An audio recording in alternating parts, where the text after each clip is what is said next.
Yeah. Okay. Okay. Just And so that like I that, know, you know. different students, yeah, different parts of India have papers are being presented. Yeah. Yeah. And one person is from Germany is also presenting the paper under the student track. Yeah. So we have total about 280 students, 280 participants would be there. Yeah. Okay. Okay. Yeah. So just to get a feel for the audience, so I know Yeah. who I'm No, talking these are to. mixed, like every time, it is a mixed one.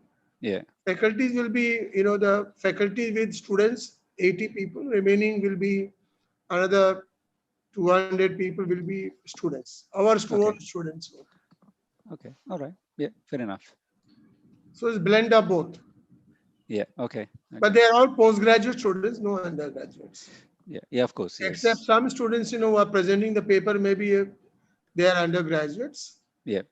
from, say, Christ University or MDI, I may say, Bangalore, then Kolkata, and all those places. Yeah. Okay.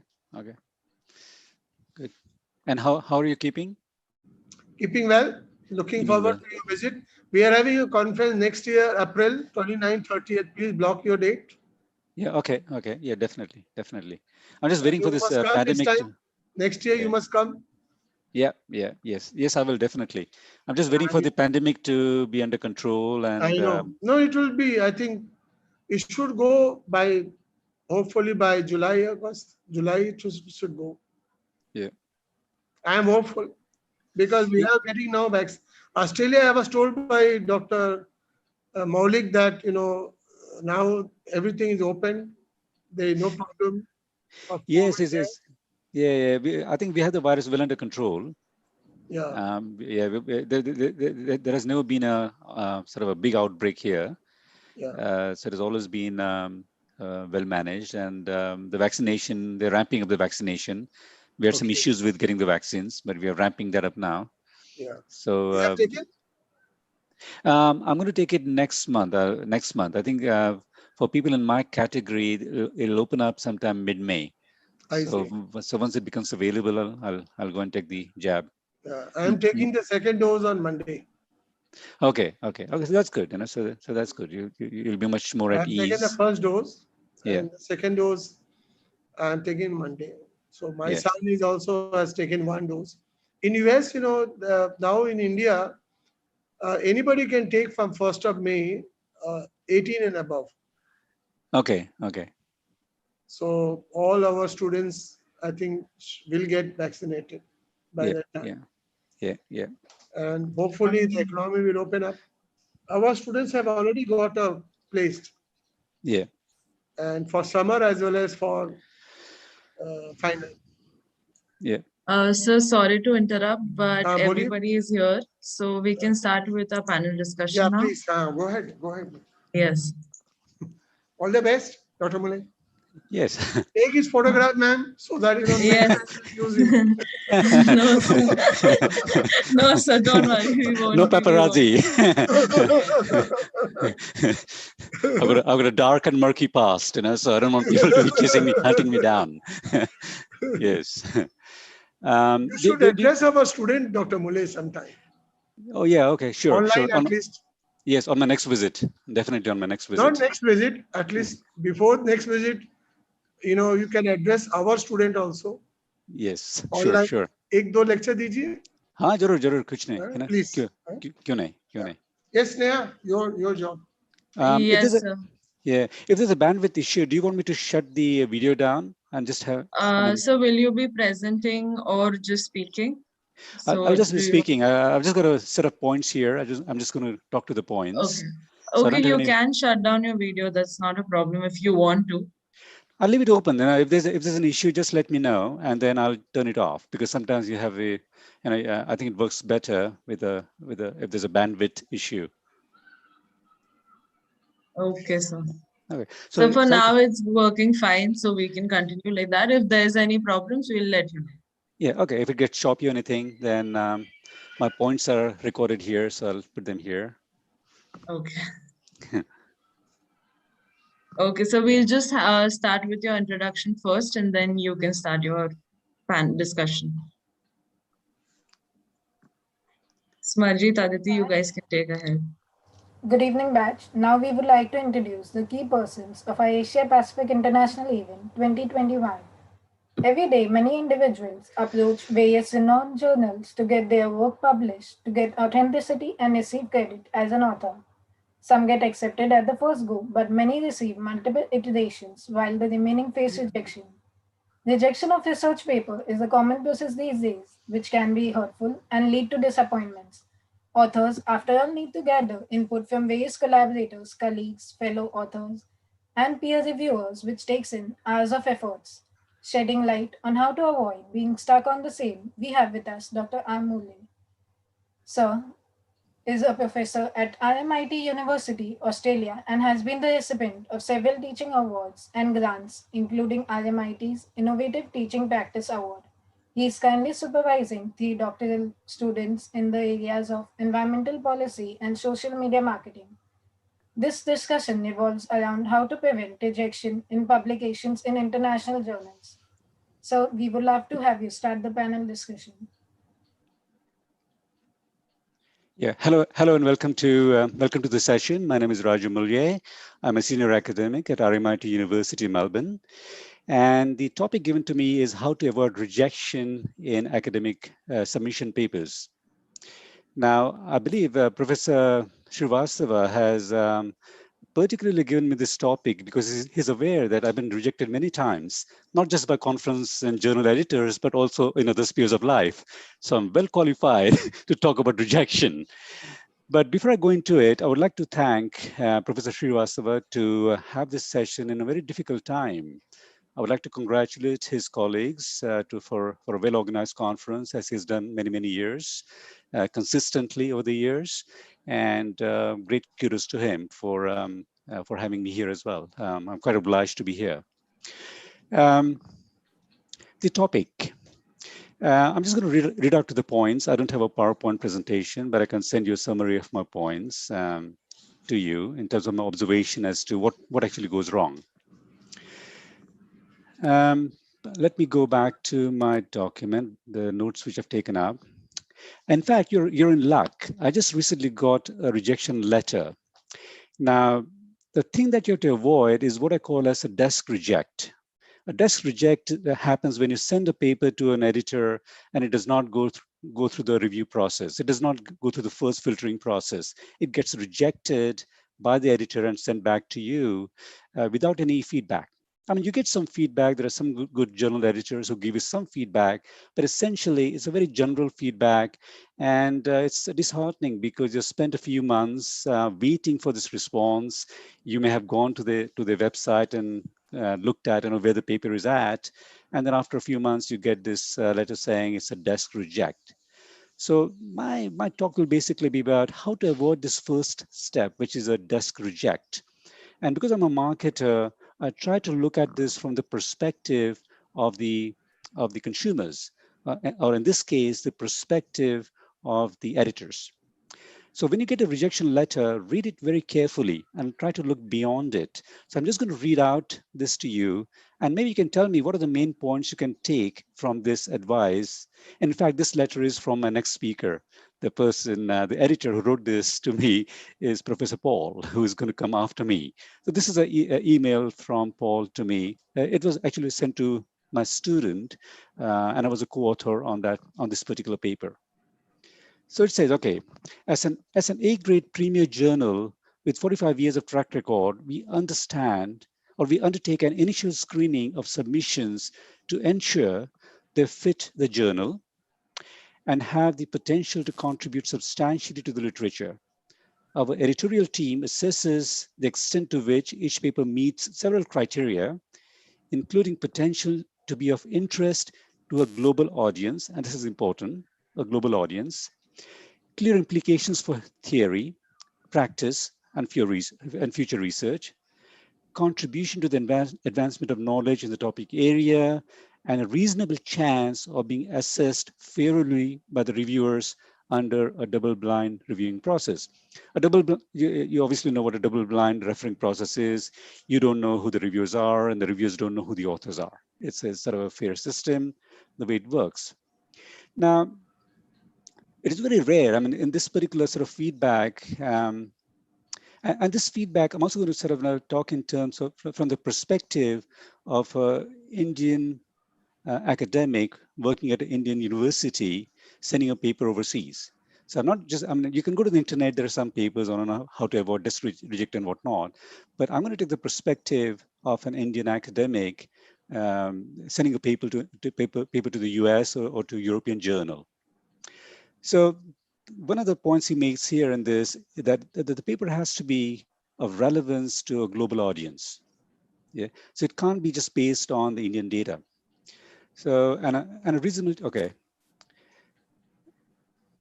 should meet several criteria, including potential to be of interest to a global audience / readers. Clear implications for theory and blah, blah, blah. That's very common. That's very general, you know. And why are they doing this? Okay. Now, very few journals are actually forthright with why they have actually rejected this particular paper. The thing is very clear. So if you put yourself in the shoes of the editor or the assistant editor, you got to look at the volume of papers that they get every year. And these people are working on a voluntary basis. They're not getting paid for it, and neither are the reviewers. Okay, so they have to optimize their time because they have to do the regular teaching job, do the regular research, and on top of that, read your papers. See, so they have to optimize their time, and it's obligatory on your part to make sure that the paper is of the quality where it can succeed and go beyond a desk reject. And the reason is quite simple. So we received 1,300 submissions in 2020, as opposed to 575 in 2019. So people have been very productive during the lockdown period. Because if you're in a lockdown, what do? You have nothing else to do. You become very productive researchers. You cannot go out and collect data, yeah, because you're in a lockdown. So what many people do is they start looking at what I call as the file drawer phenomenon. Okay, so I've got this file drawer here. You will see. You can't probably see. Oh yeah, you can see that. It's over there. Okay, and this is a drawer where you could put all your rejected papers. You know, so it's okay. You know, this is the time to go back to it, look at the data, and because I can't collect new data, let me look at the existing data and try to see whether I can make some sense of it. And many times, you know, the collection of the data and it's quite exciting, you know, and writing up the findings. But to actually write up the paper and submit it, it takes a lot of effort and motivation. So when you're locked in a lockdown situation, you can't go out, you can't collect data, you can't talk to people, you tend to sort of turn inwards and look at your existing data and try to salvage it. And that is what has been happening here.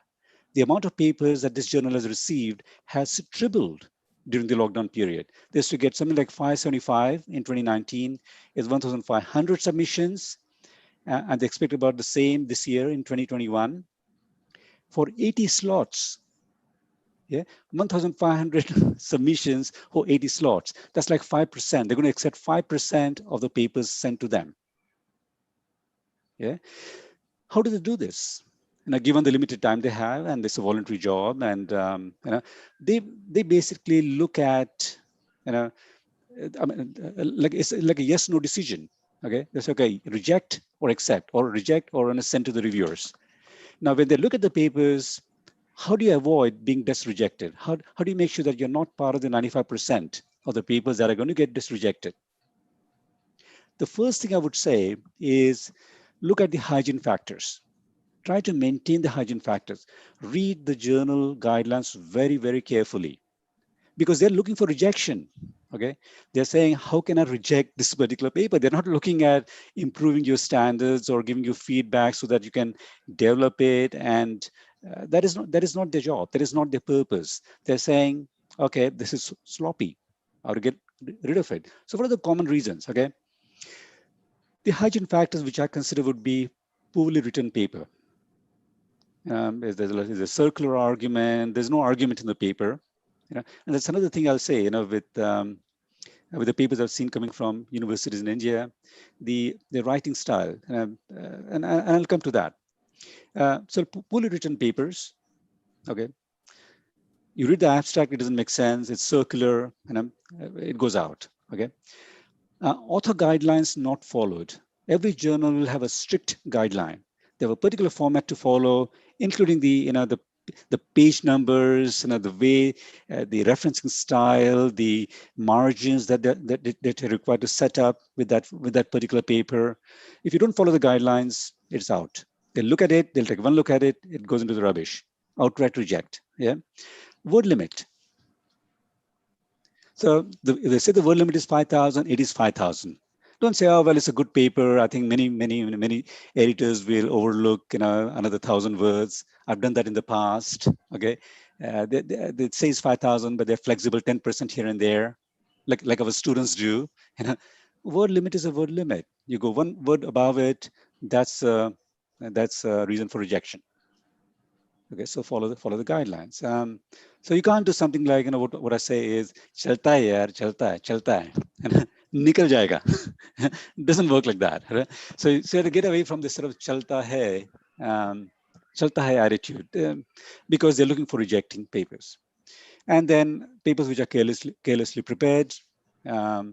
So spelling checkers, there's no excuse for having a wrong spelling, because there are spelling checkers built up into a Word document, and yeah, so there's simply no excuse for that. And grammatical errors and expressions and so on. So get someone, pay someone. In fact, I do that myself because English is not my first language, and so I'm very cautious about making grammatical errors and having poor expressions. So pay someone, hire someone. There's so many people in Mumbai who are native speakers of the language, big population in Bandra, and use them. And there'll be people who can help you with the editing and the grammar. So these are the hygiene factors that you must have looked at before sending it out. Also look at this as joining a conversation. So when you send a paper out to a particular journal, you're joining in the conversation that is taking place within that journal's target market. So imagine, like, you're coming off Churchgate Station, and there's a crowd huddled somewhere near your campus, and you want to join that. They look interesting people. There are quite a few interesting people on Marine Drive in the early morning. If you happen to be at the college in the early mornings, and you want to join that particular group of people in the conversation. What will you do? Will you just go in there and say, hey, this is me? No, they'll say, pagal hai. They'll kick you out, right? The same thing occurs here. So you want to join a conversation that is happening with these interesting people, then you have to do something like you got to wait. You got to wait and listen very patiently as to what is happening within the crowd. Who are the major speakers? Who has the loudest voice? What is the conversation about? Right? Can you add to the conversation in a very subtle way? If you blurt out something which is completely contrary, then they might say, well, who is this person? We don't know who this person is. What is he talking about? Yeah. So you have to build up upon what the conversation is going on to be accepted in that conversation. So one thing which is, and this is a quote from Professor Harsing, so if you do not do this research prior to going to a journal, you're essentially saying something like, hello, you have never heard of me before, but please listen to this exciting, completely unrelated thing I have to tell you. I haven't bothered listening to anything that any of you have said before, but I presume you're dying to hear what I have to say anyway. That is not going to happen. So look at what sort of article this particular journal carries. So don't send it to any random journal. Target the journal very carefully. That's what I'll say. So how do you target the journal carefully? Look at what sort of things they publish. In fact, look at the philosophy. They'll have a blurb on their website telling you what this journal is about. Do they publish conceptual papers? Some journals do not publish conceptual papers. So if you have a conceptual paper, it could be an outright reject, sending to an empirical journal. Again, there's also this bias with qualitative versus quantitative data research. There are some journals, especially consumer theory journals, consumer culture theory journals, which particularly focus on qualitative papers, getting deeper insights into consumers. Whereas there are others which are completely quantitative, something like econometrics or general management science, don't don't waste your time sending a qualitative paper to these journals, because they'll spend like, you have to sit there for 3 months to get the response, and that will result in an outright desk reject. So find the journal's mission statement and author guidelines and read them carefully. Yeah, it is given, it is out there. So read that carefully. Find out whether any of your colleagues have published in that particular journal. You can seek some advice from them. Hey, what is the return time for this journal? How soon do they get back to you?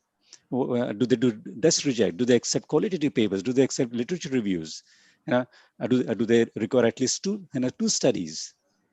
Yeah. So those are the things that that you'll get a feel from by talking to people who have actually published in that particular journal.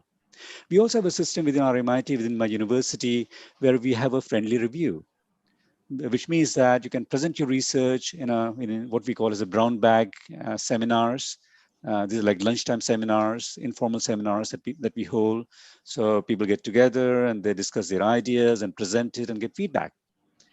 There are also professors within our department who will do a friendly review of the paper that you're about to send to a journal. So it's good to get feedback from these people who have experience in the field, who will give you an idea as to whether it is worthwhile going for that particular journal or not. Some of the things,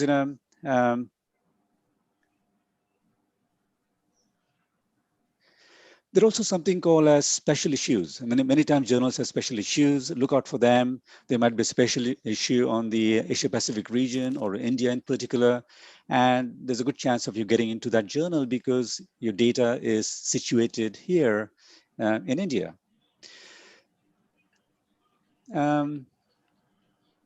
There's also, you can do a Google search. Let's say if you targeted a journal, you looked at the journal, you can do a search by saying something like, editor or editors in the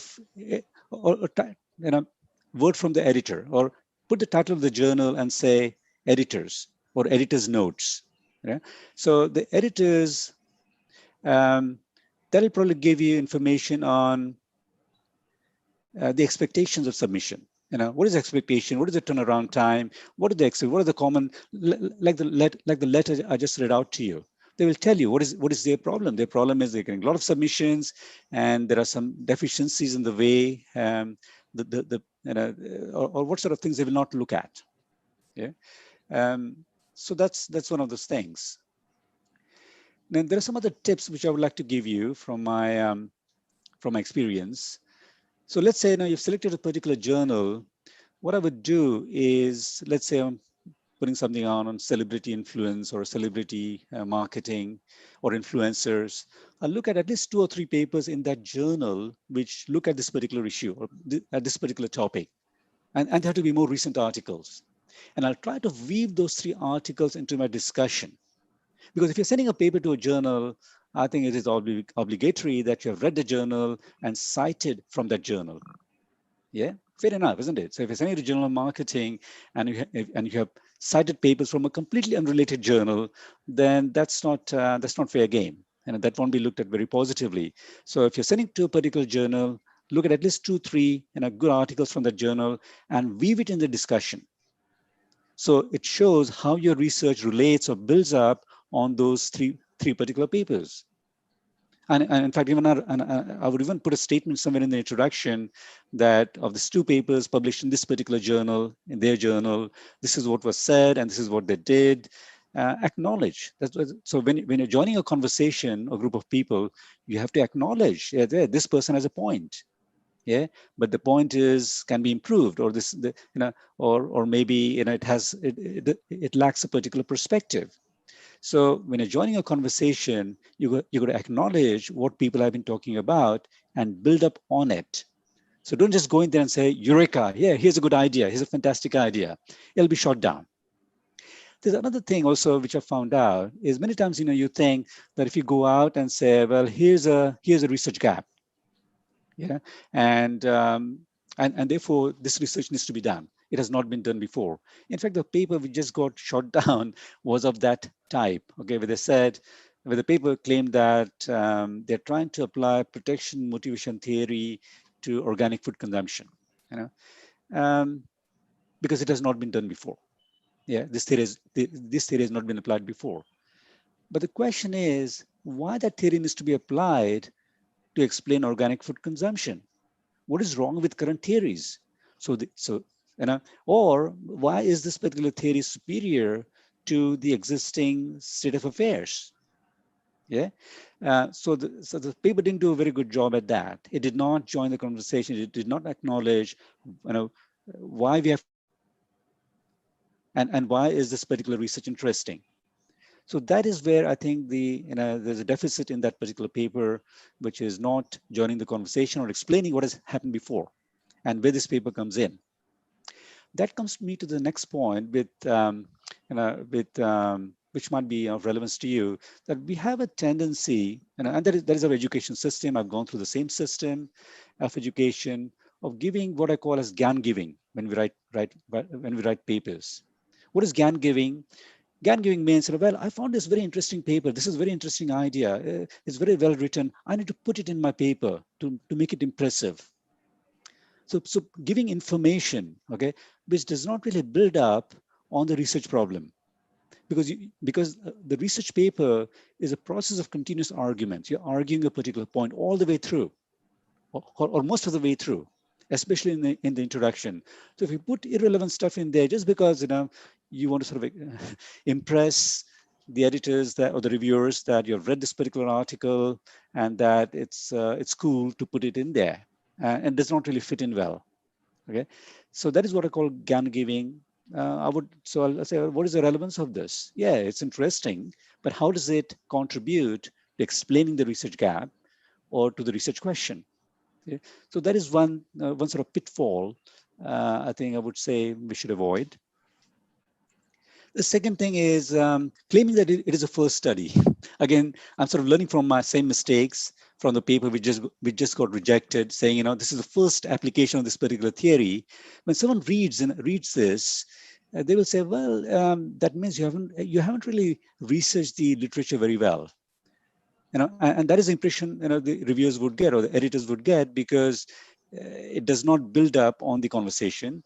And then you come out and say, this is the first study of its kind, which means that you haven't really read the literature first, because the immediate reaction to that claim is, well, everything that needs to be discovered has been discovered. Okay, so there's nothing spectacular out of the blue. Maybe you're using the words differently, or this concept has been looked at before. You're just using a different name for it. So that's another sort of a pitfall I thought I should highlight to avoid a desk reject. What else is there? So finding 3 articles, looking at the topic, showing there's a controversy in the field, showing and mostly arguing why this topic is of importance, improving the significance of the research that you're doing. I mean, what is the big deal? How is it going to make the world a better place if you do this particular research? Okay, so things like, are you opposing an existing assumption? Well, this has been done, but maybe they've gone about the wrong way. Are you revealing a gap in the existing research and explaining why this gap is important? Not just there's a gap, but why it needs to be filled in. So what? The question asking the so what. Studying the topic in a new context and explain why this context is important. So looking at the same point from a different angle. Yeah, or applying a different theory or a theoretical framework to an existing problem. And that would that would be an interesting insight into particular research.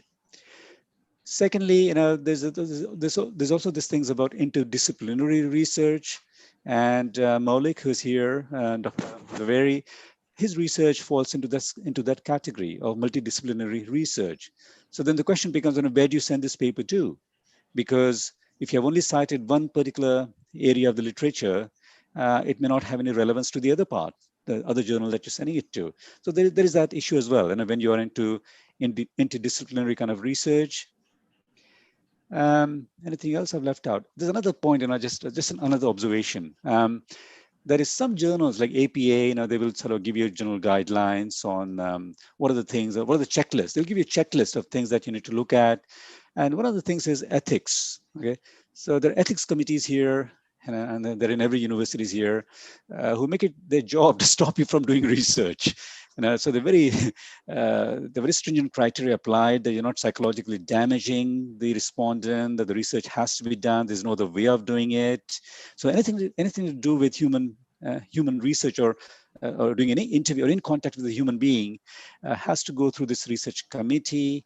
There can't be any disguise or deception or anything of that sort. So it's very hard to get personal data. There's a lot of barriers to it.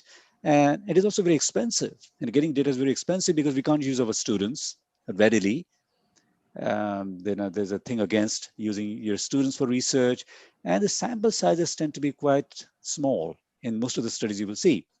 But in India, you may not have this strict ethical guidelines, and also people are more than willing to participate in the studies. So the sample sizes coming from the studies in India are huge.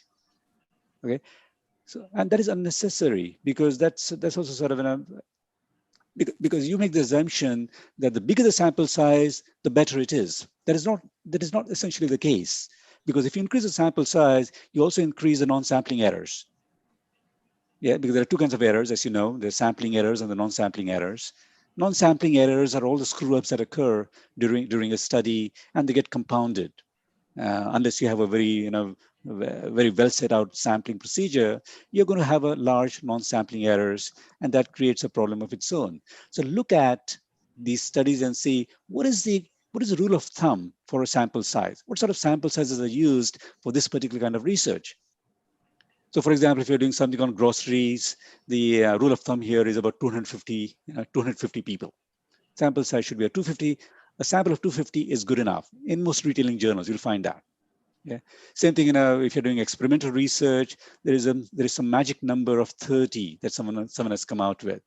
And it is based on the central limit theorem, which says that as long as, as the sample size goes beyond 30, and you do this repeatedly, the central limit theorem says that the population gets more close to normality, which is like or the paranormal curve, which is again a figment of the imagination of many researchers that the population is normally distributed. There's nothing normal about the distribution, but we make these assumptions, and you have to be aware of those sample size numbers.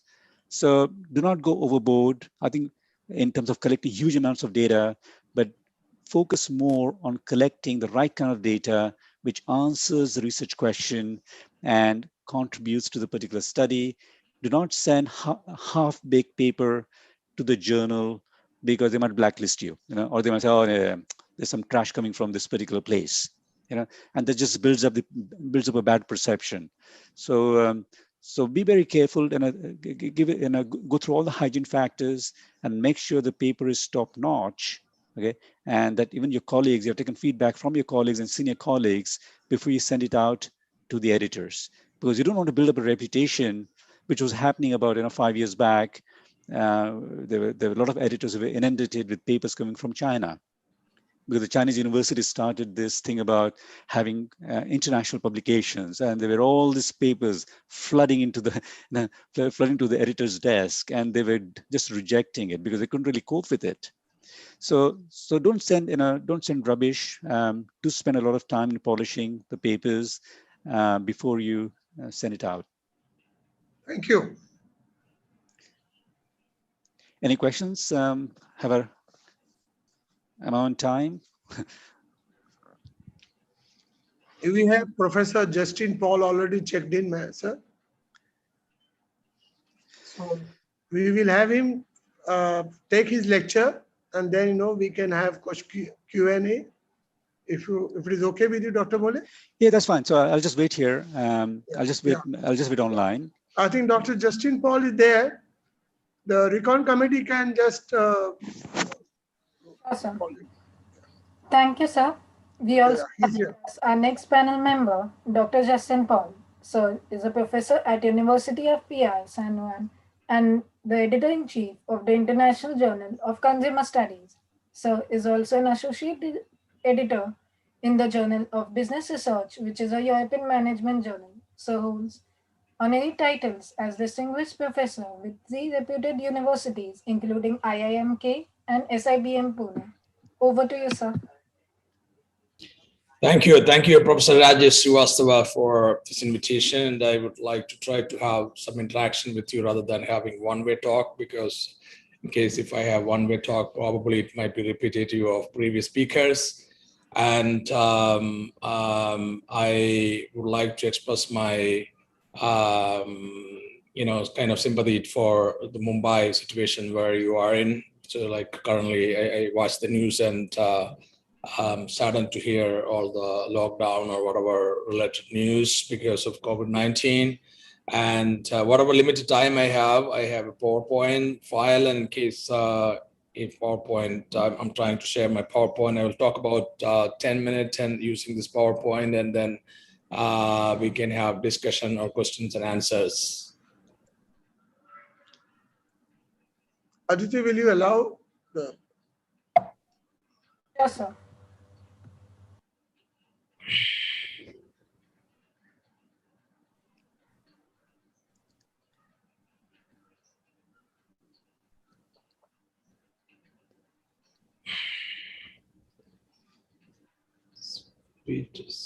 Dr. Paul, welcome to our campus. Very happy to have you. Thank you. Thank you. It is the second time he's coming. Yes, I remember. Oh. Sir, you can share the presentation right now. Yeah.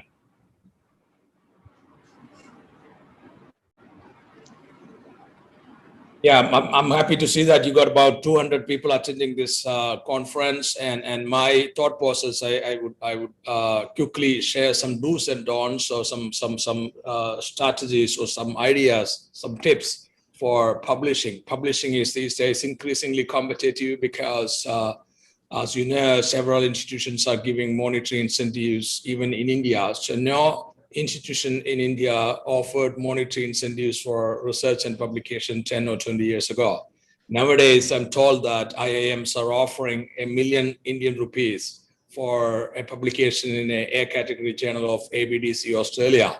So likewise, there are even private institutions are offering 6 lakh or almost $500,000 Indian rupees in case if they get publications in listed journals or ranked journals. And for Financial Times, some of the IIMs are crazy, and they're offering much more incentives than internationally, than foreign universities.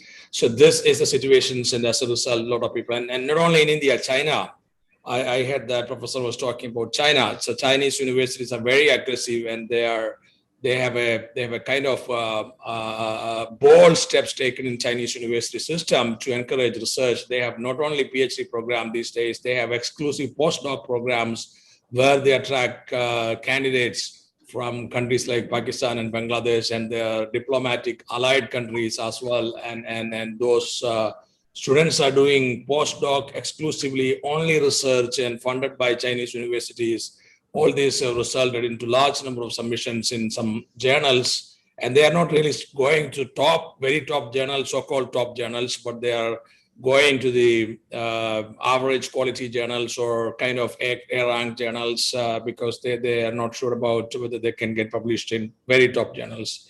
So my purpose today is, when you have this kind of competition, you have to be careful about what you do and what you are not doing. So my suggestion is how to avoid rejections, and in order to avoid a lot of rejections, I have some tips and some ideas. This is because otherwise some of your papers might get rejected 20 times and 30 times, and you might get disappointed. My first advice is that don't get disappointed, even if you don't get what you want to get in your first attempt.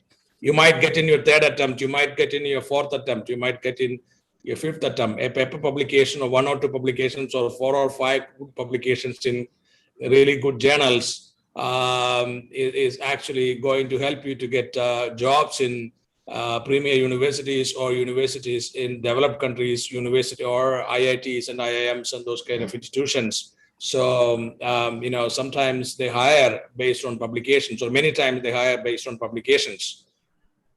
Yeah, so I'm currently serving as editor-in-chief of International Journal of Consumer Studies. It's a 45-year-old academic journal. Our journal has legacy of 45 years. However, compared to many other 45-year-old journals, our journal doesn't enjoy deserving impact factor, but we have taken bold steps to focus on our indicators, and we are going to witness very high impact factor in 1 or 2 years of time. And our goal is to be #1 channel, undoubtedly #1 channel in consumer science and marketing, and we will achieve at least #2 position very soon. At least we will have very good statistical indicators, because Journal of Academy of Marketing Science is also a 45-year-old journal, or maybe 50-year-old journals. They have very high impact factor. It was mainly because one of their editor was very crazy for impact factor, but our previous editor was never crazy for impact factor. Our impact factor is low for that reason. But we are going to reach, and we are going to compete with the JAMS in 1 year time, and we are confident. And yeah, so now I would straight away go into some of the tips. Yeah, my suggestion for you is that follow a generalized approach in your research paper. Don't include your country title or state title or district title in your title of your research paper, because you are submitting to journals who are journals actually looking for people to download from different countries. Journals are not looking for people to download from one country. So your model or your article or write-up should be, for example, your model should work in setting A and B simultaneously. So it should be applicable across the countries. And this is important, and follow generalized approach. For example, in your introduction, several papers from countries like India, you start talking about your own country in the introduction. Don't talk too much about your own country. Talk about your topic. Focus on your topic rather than focusing on your country too much. So this is also part of generalization or generalized approach. This will help you, because many journals like Journal of Business Research is very, very, they are giving too much importance for this approach.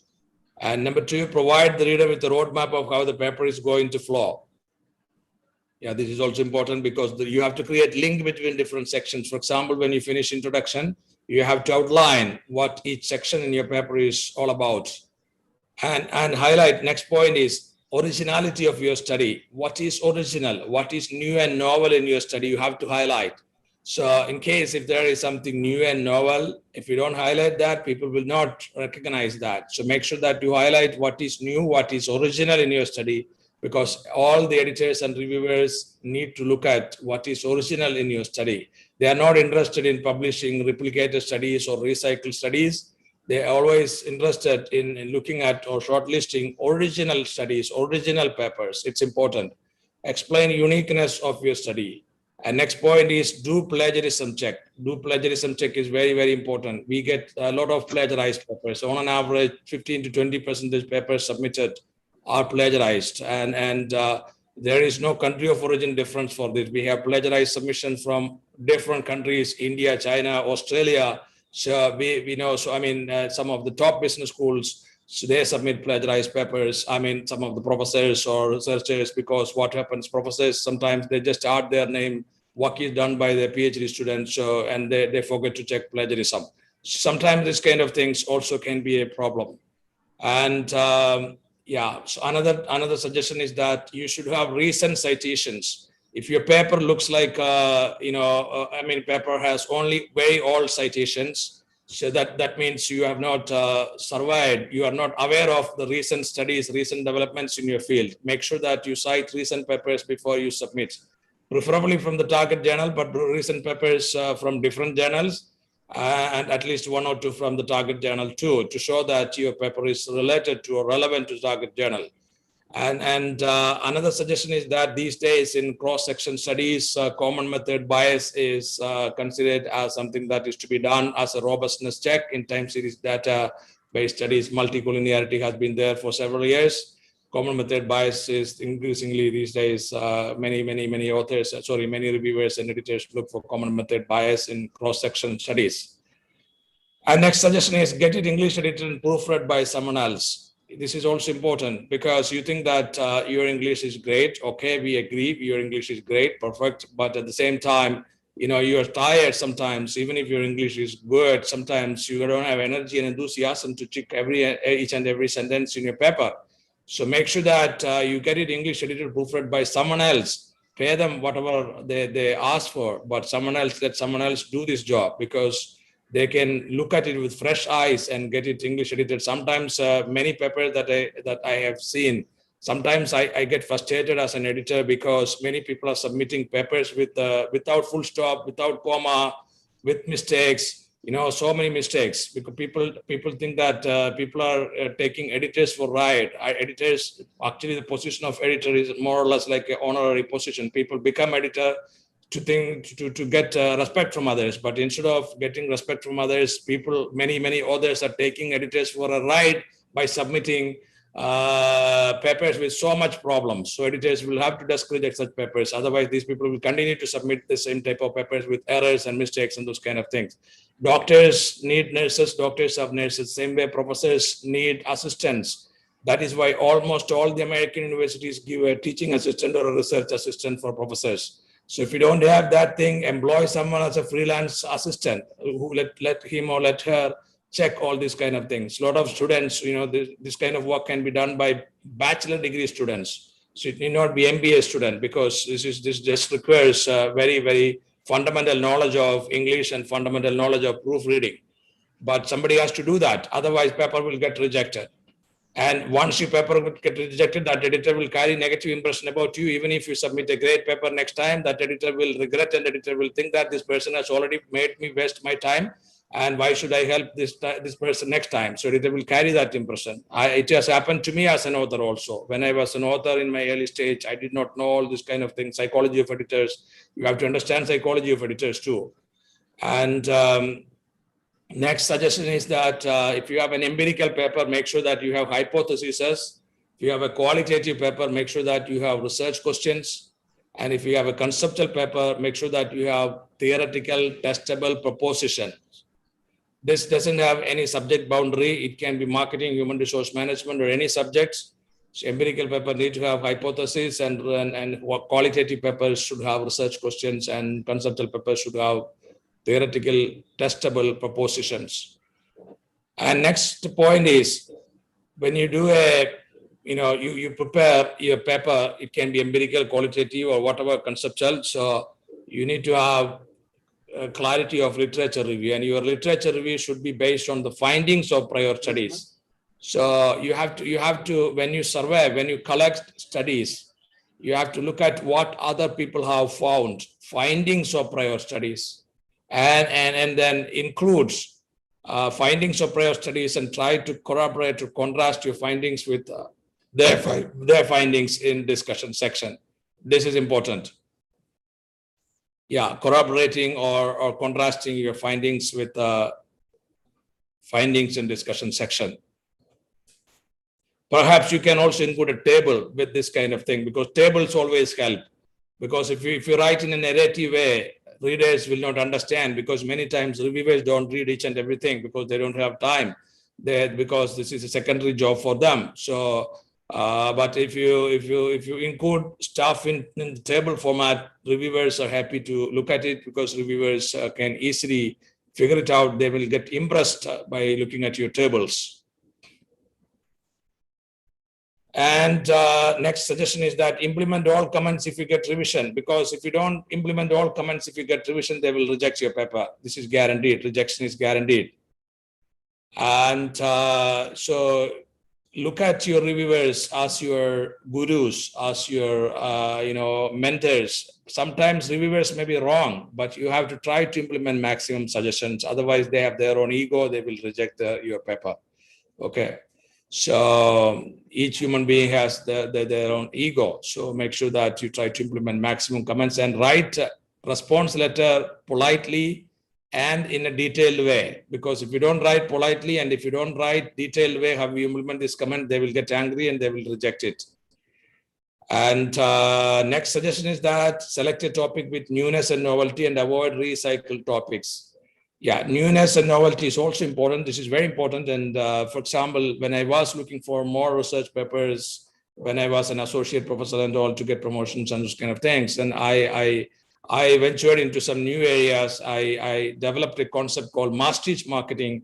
So there were some articles related to mass prestige, but I got ideas and I developed a scale. I developed a mass teach theory. I developed a model. So a lot of original work I did in that area, in the area of mass teach marketing. Now I am also editing a special issue on mass teach marketing for Journal of Business Research, which is deadline is in June. So in case if you're interested in that area, you can submit a paper too. So next point is focus on conceptual, analytical, and presentation dimension. This is important because each paper should have conceptual contribution, analytical contribution, and presentation contribution. I mean, you have to present it nicely and in a structured way with the help of some tables and figures, because all papers should have at least one figure, because you demonstrate your knowledge visually or graphically with the help of at least one figure.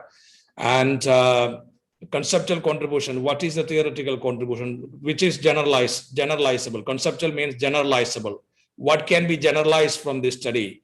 For example, your study, you might be an Indian, but your study should have some contribution for Chinese, American, European, and Australian, and so on. So that is the conceptual contribution, generalizable contribution. What is the takeaway from this study for people from different countries? An analytical dimension, you have to analyze something. It can be qualitative data or quantitative data, or you have to provide some evidence of supporting evidence. This is also important. Yeah, so and some more suggestions, some don'ts. Then after that, I will stop and I will give you time for questions if you have any questions. Don't cite from regional, local, or national journals, because this will not create good impression. So many people cite from local journals. Local journals means national journals. So this is not a good idea. Make sure that you cite only from Web of Science listed journals or Scopus listed journals. Even some Scopus listed journals are national journals. I would not recommend Scopus. Always Web of Science or SSCI listed journals. So your citation should come from SSCI listed journals. So because Scopus journals also include some at least 15 Indian journals are on Scopus. And suppose if you cite all those local journals and submit to premier journals, it's a problem. But if your target is to publish only in Scopus journals, then you can cite from Scopus journal. But if you want to target premier journals, local journals will not work. And also avoid citation from website if possible, because 1 or 2 websites are okay, but not more than 1 or 2 websites in your reference list, because websites are not considered as authentic.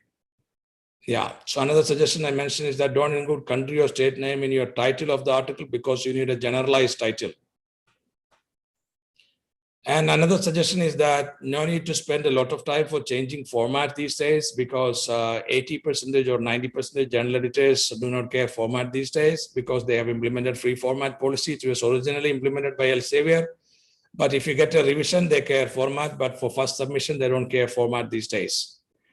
And another suggestion is that don't submit to slow journals in case if it is possible. For example, InterScience journal take 1 year time to publish a paper online after acceptance. So why should you submit to their journals? Emerald takes about 2 months time, while Elsevier, Springer, Sage, Wiley takes only 10 days time to publish online if a paper is accepted. So that is a timeline from the date of acceptance to the date of publication. So I have stopped submitting to any InterScience journals because they take at least 1 year time after they accept a paper. So you have to identify such things and not submit to slow journals. Some of them, I mean, the speed from date of acceptance to publication is the speed of the publisher. Others is the speed of editor and speed of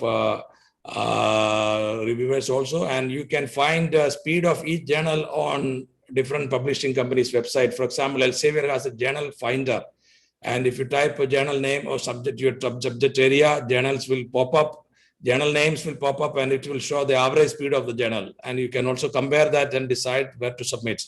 And Wiley also has journal finder these days, and Wiley also show you journal names, appropriate journal names, and the speed of journals on the Wiley website. If you search your topic and journal, looking at the journal speed, you can decide where to submit, preferably because some are slow journals, some are relatively fast journal. For example, Journal of Retailing and Consumer Services is a relatively fast journal, whereas there are some slow journals like European Journal of Marketing is a very slow journal, and you know, they take about 20-30 days for desk rejection, and reviews also 3 months time, and this is not really acceptable these days.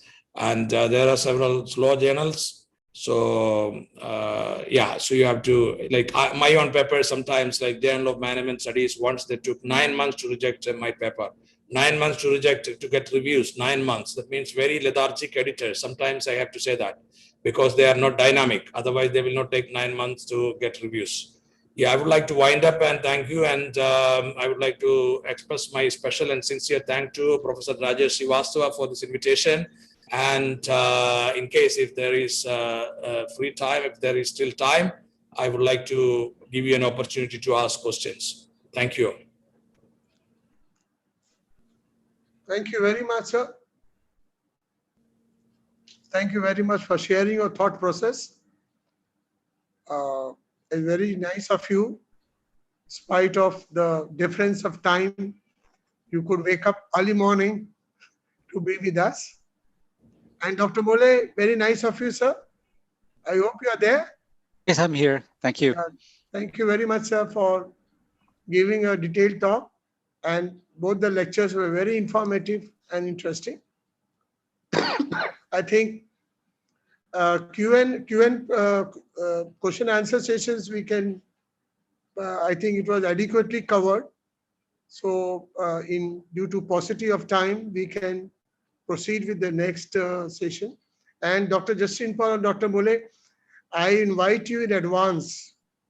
In the month of April, you please do come, 2022. Yes, we sure will. It is a face-to-face conference, not virtual, it is physical. So we'll be highly obliged if you can spare some of your time, valuable time, and to come to our campus. And we will also be happy if you can, during this lockdown period, as you know, the India situation little bad, but our students are very active. If you can address to our students through online 1 or 2 lectures, that will be very great. Can I accept, can I go with this expectation that with a confirmation that if you invite, you will be able to spare at least 1 hour for our student? Yeah, we can sure. work it out. Yeah. Thank you. Thank you very much, sir. Over to the Recon committee to take over, sir. Thank you, sir. So thank you, panelists, for your insightful views. We surely hope our participants learned a great deal on how to approach writing papers in the future. However, in the interest of time, we would have to skip our Q&A session, as sir mentioned, as we have our presentations lined up back to back. So instructions for people, participants and chairpersons will get a notification for joining their respective breakout rooms. The batch needs to wait back here in the same meeting. Also, the faculties are requested to wait back in this same room for their allotment. Thank you, everyone. Thank you. Thank you. Thank you, sir.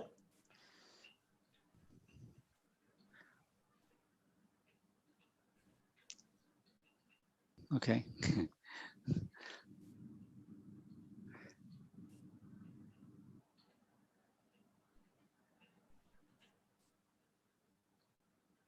So people are leaving now, right? Yeah. Okay. Bye. Bye, Professor Paul, Professor Srivastava. Thank you, sir. Thank you, sir. We look forward to your visit to India, sir. Okay, thank you, sir. Good afternoon, Professor Rajesh. Is Dr. Ankit Katrodia from South Africa. Oh, welcome, sir. How are you, sir? I am very good. Thank you, sir. How are you? Can you see your video if you can make it on? You can see my video in 5 minutes. Currently, I am driving, going back to my home, and then I will reconnect from my laptop, and then we can have a video. We'll see then.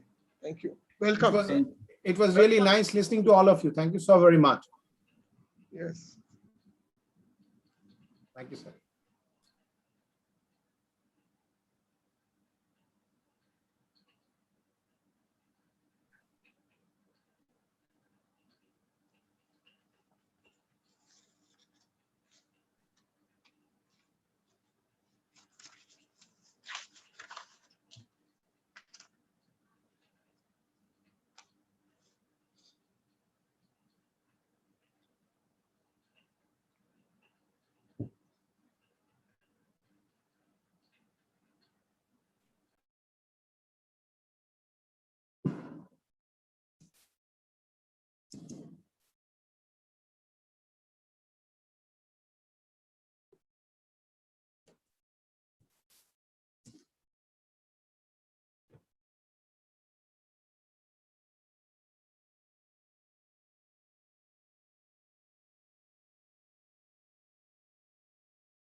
Srivastav, sir, are you there?